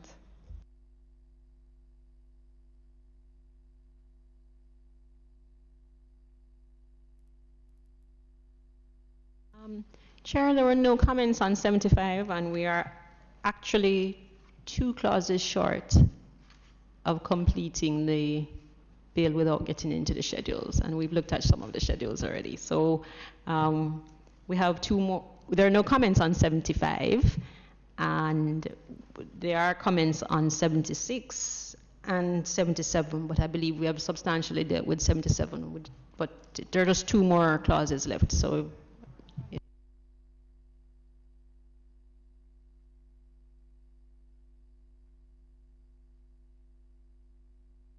Okay, committee members, if you will indulge me for another 15 minutes or so. All right, thank you. Ms. Mori, we'll move on then to clause 76. Regulations. You said, oh, sorry, you said there were no comments. No comments on 75. I'll put clause 76 to the committee. 75. Okay, sorry, I'll put clause 75 to committee members. Application to Parliament. There are no objections. We accept clause 75. Move on to clause 76. On clause 76, which is essentially the regulation making provision, we have 2 comments, one from NIDS and one from Ms. Peart.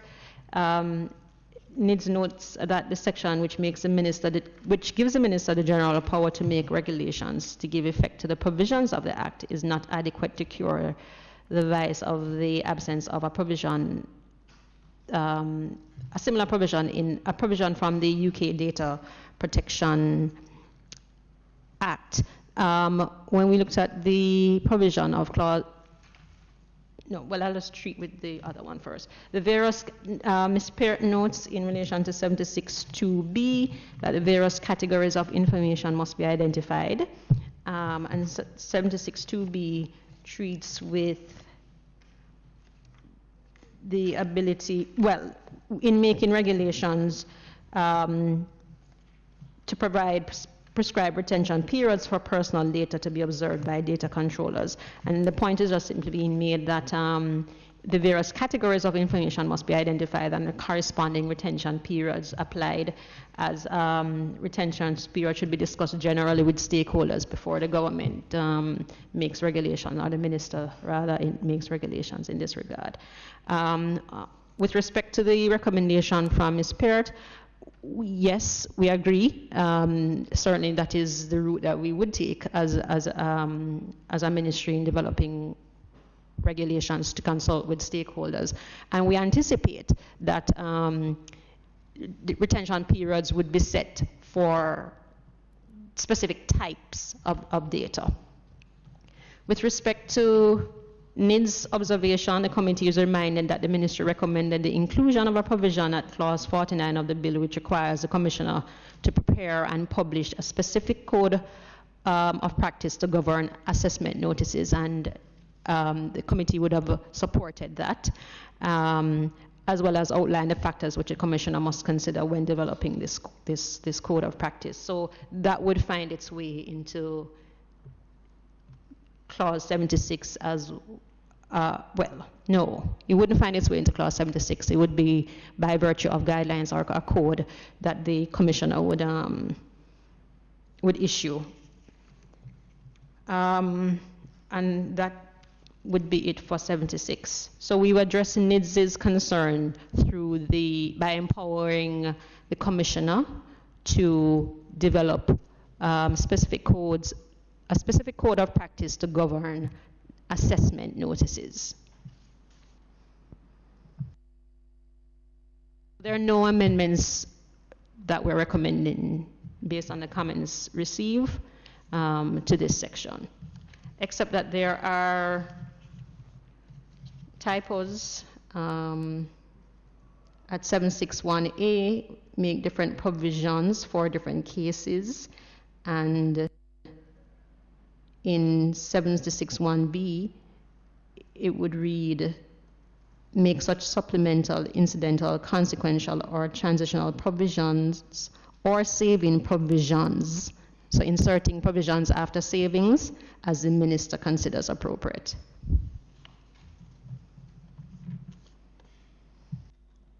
I put clause 76, regulations, to the committee members with the edits in 76, 1A and 1B.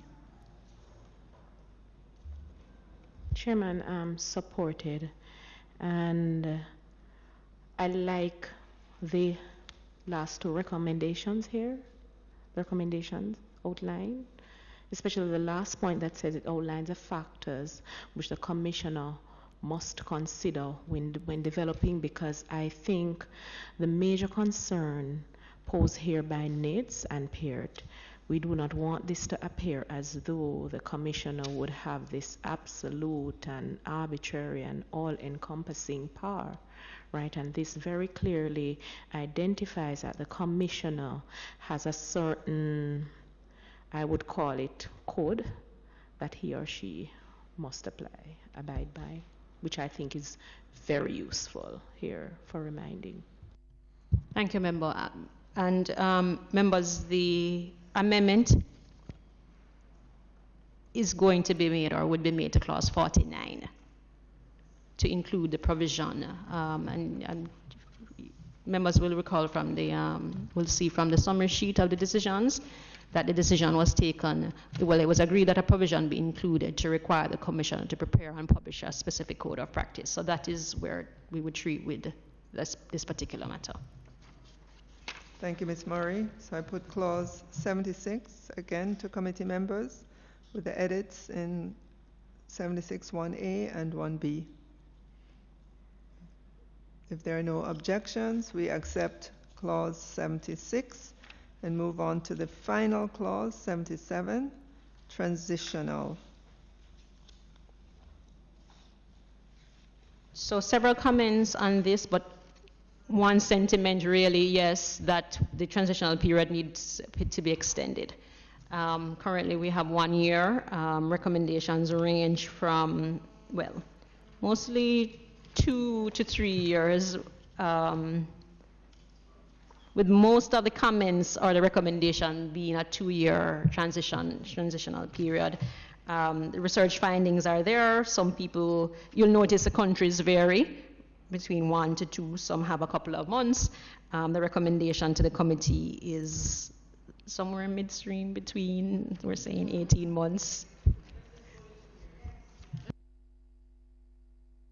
I discussed this already and agreed that we would go to the 2 years.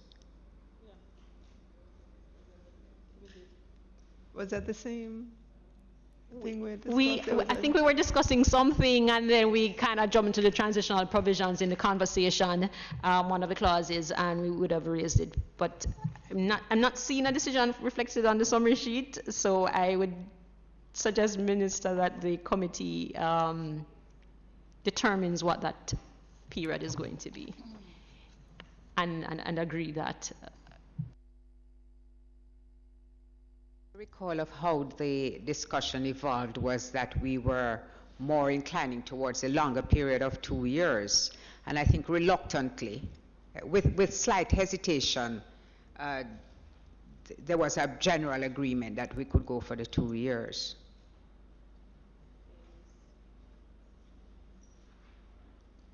Of course, members will recall that there are portions of the legislation that we intend to bring in before, so that we can begin we would have, for example, the commissioner in place and established, so that he or she or the office can commence its work in relation to the other elements. Additionally, the time will be required to treat with the rules and regulations contemplated under Section 76. So, but activities would be happening. Yes, and of course there would be. It says on or before. On or before, so it can happen before if the commissioner determines. Yeah. Okay, so I put clause 77, transitional. If there are, with the amendment, to be a period of 2 years from the date of commencement of this act. Okay. And okay. If there are no disagreement, we will accept clause 77. So approved.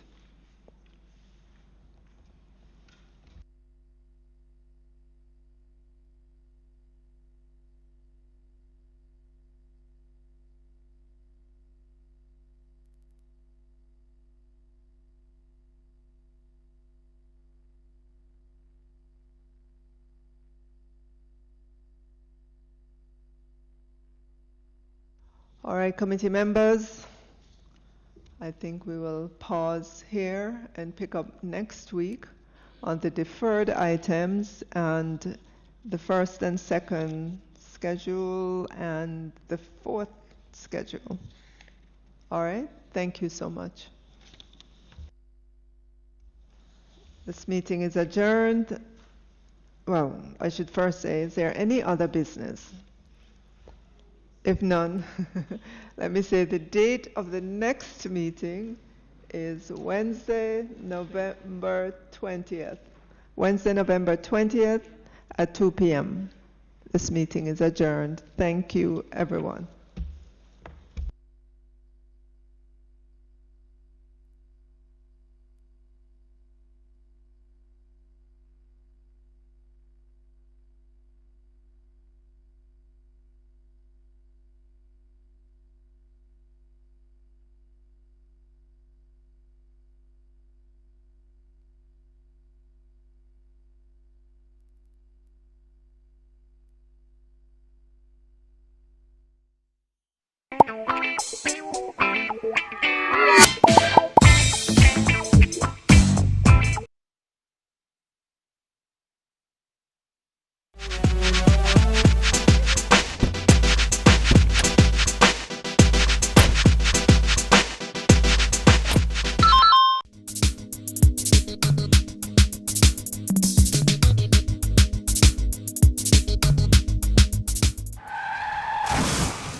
Take your safety seriously. Always wear your seatbelt. A message from the Road Safety Unit.